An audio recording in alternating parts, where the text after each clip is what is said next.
C'est pas cool d'avoir des mauvaises notes. Surtout lorsque ça arrive très fréquemment. On commence à se poser des questions parce qu'on sent qu'il y a quelque chose qui cloche. Pourquoi je n'arrête pas d'avoir des mauvaises notes? Pourquoi cela arrive à moi? Pourquoi mon travail ne paye-t-il pas? Et pourtant je travaille dur. Je suis ponctuel en classe, je suis les cours, j'essaie de participer aux cours, mais je n'ai pas les notes que je voulais. Et cela te fait d'autant plus mal que lorsque tu vois des personnes, entre guillemets, moins douées que toi, avoir des notes plus élevées. Tu vois que ces personnes ont des bonnes notes alors que toi, tu n'as pas des bonnes notes. Tu trouves ça injuste. Tu trouves que la vie est injuste. Et des fois, tu n'as même plus envie de continuer. À chaque fois que tu reçois tes notes, lorsque tu reçois tes notes, tu n'as plus envie d'exister. Tu as envie de les mettre à la poubelle. Et tu ignores la cause de tout ça. Tu te demandes c'est quoi le problème? C'est qui le problème? Est-ce toi? Et tu cherches des solutions à ça parce que ça ne peut plus continuer. Tu ne peux plus continuer d'avoir des mauvaises notes. Car les mauvaises notes t'éloignent de tes objectifs. Si tu as tout le temps des mauvaises notes, tu ne peux pas être le major de ta promo. Si tu as tout le temps des mauvaises notes, tu vas finir par redoubler, voire tripler ta classe. Et entre nous, c'est pas ce que tu veux. Ce que tu veux, c'est réussir ton année académique. Ce que tu veux, c'est rendre tes parents fiers. C'est te rendre fier de toi. C'est que tes profs reconnaissent ta valeur. C'est que les autres t'apprécient à ta juste valeur. Parce que lorsque tu as des mauvaises notes, les autres te disent que tu ne vaux rien, que tu n'es pas intelligent, que tu ne mérites pas la classe dans laquelle tu te trouves. Et même s'ils ne te le disent pas, tu peux le voir dans leurs yeux. Tu peux voir dans leurs yeux qu'ils te méprisent, qu'ils ne prennent pas en compte tes avis et tes réponses. Tout simplement parce que pour eux, tu n'es pas aussi intelligent. Mais la chaîne des super-héros est là pour toi. Et elle va t'aider à trouver la faille, afin que tu puisses remonter tes notes en fusée.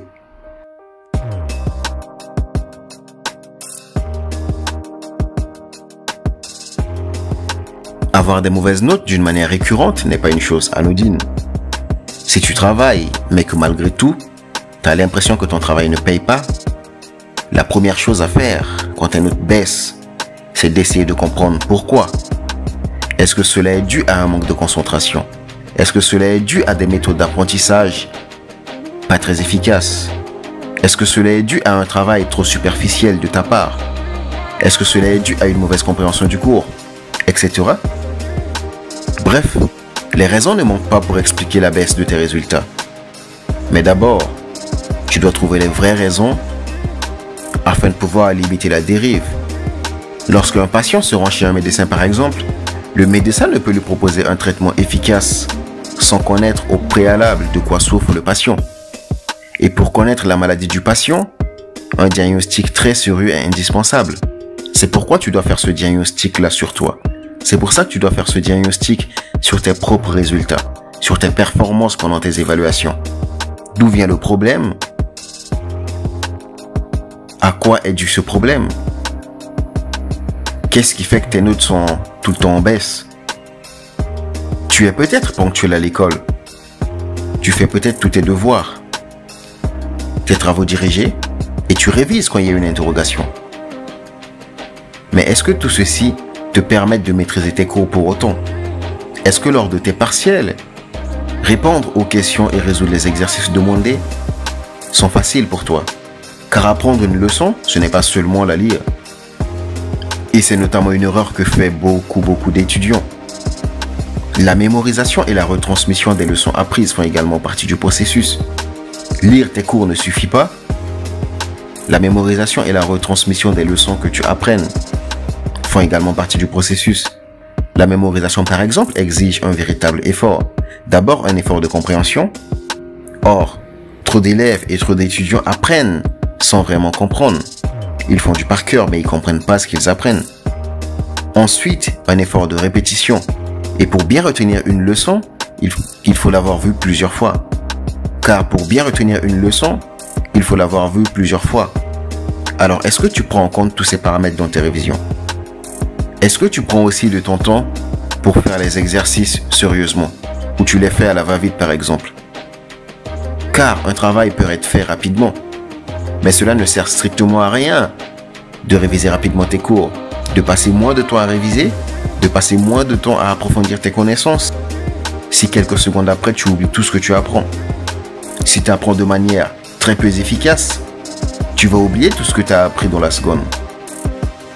Et travailler d'une manière très sérieuse est ce qui marche réellement.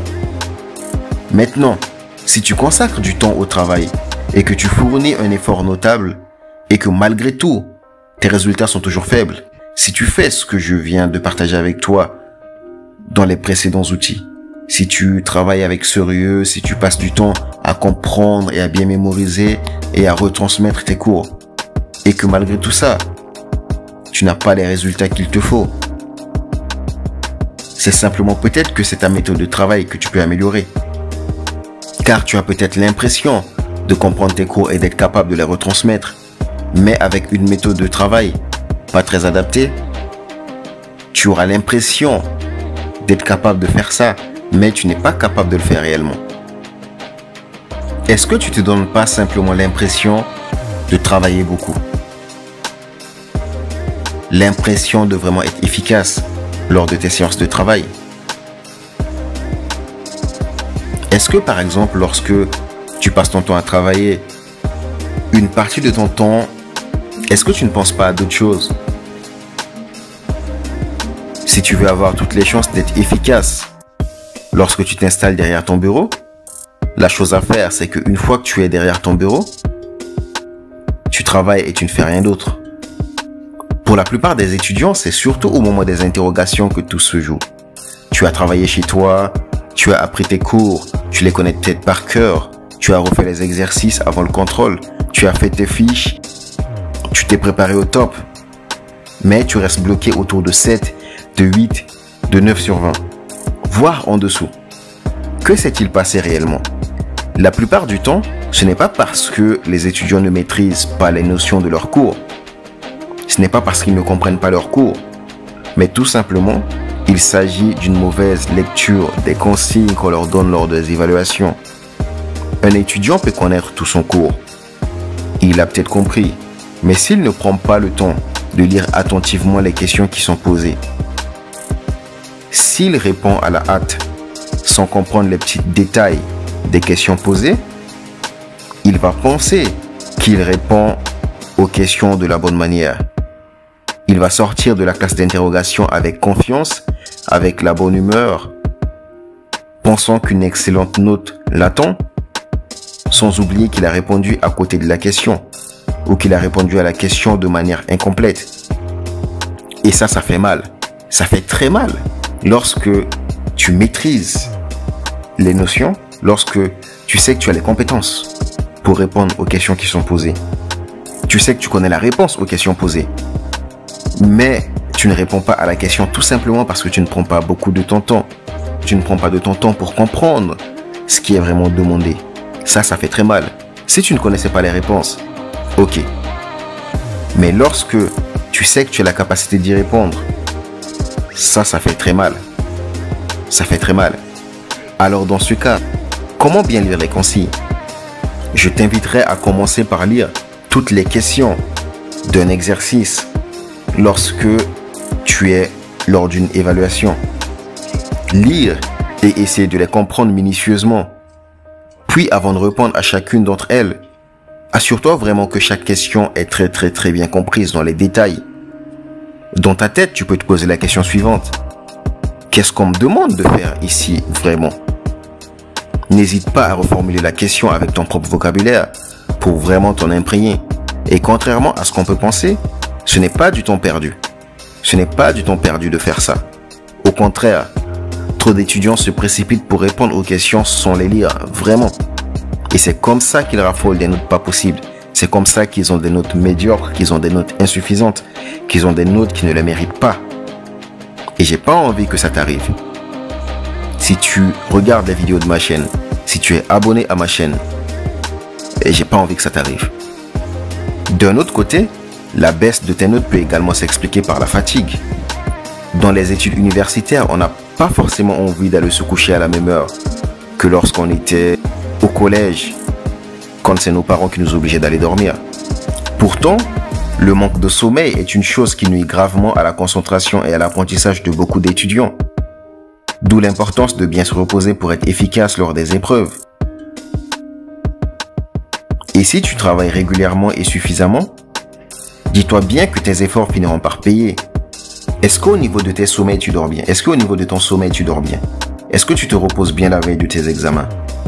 Est-ce que tu ne fais pas tes évaluations en somnolent? Et il faut savoir que ce n'est pas parce que ton collègue de classe qui dort 3 heures par nuit arrive à avoir des bonnes notes aux examens que c'est aussi ton cas. Tu n'as pas la même génétique que tout le monde. Tu n'as pas le même fonctionnement humain que tout le monde. Tout comme le fait que ce n'est pas parce que ton voisin de classe ne fait rien et a des notes excellentes que c'est aussi ton cas. Nous ne sommes pas tous égaux. Certains ont besoin de travailler plus que d'autres. Certains ont besoin de dormir plus que d'autres. Mais une chose est sûre, lorsque tu travailles dur, tu peux rattraper n'importe qui. Tu peux rattraper n'importe qui. Alors ceci arrive après les évaluations et je me rends compte que plein d'étudiants négligent cet aspect.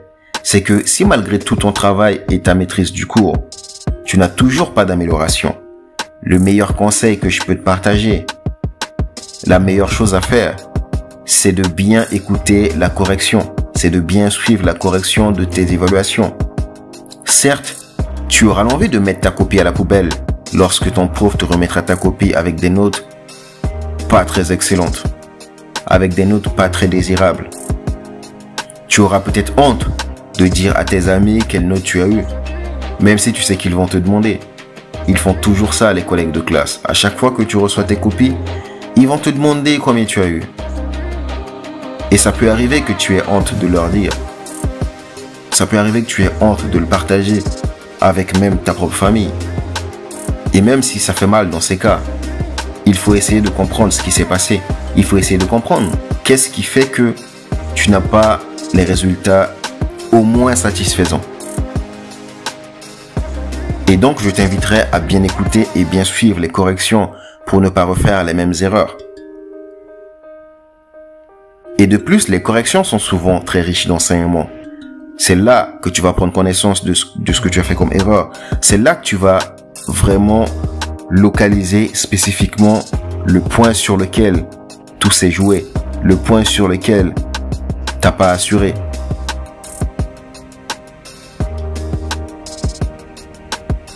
Et si à l'issue de celle-ci, tu es toujours dans le brouillard, il convient maintenant d'en parler à ton professeur. Faites-lui part de ton désarroi. Et contrairement à ce qu'on pense, les professeurs apprécient les élèves qui ne s'arrêtent pas à avoir des mauvaises notes et se plaindre sur eux-mêmes. Les profs apprécient les étudiants qui sont motivés s'ils voient en toi une envie de progresser, une envie de ne plus répéter les mêmes erreurs, une envie de faire plus. Crois-moi, ils seront ravis de t'aider à y parvenir. Tu sais donc ce qu'il te reste à faire.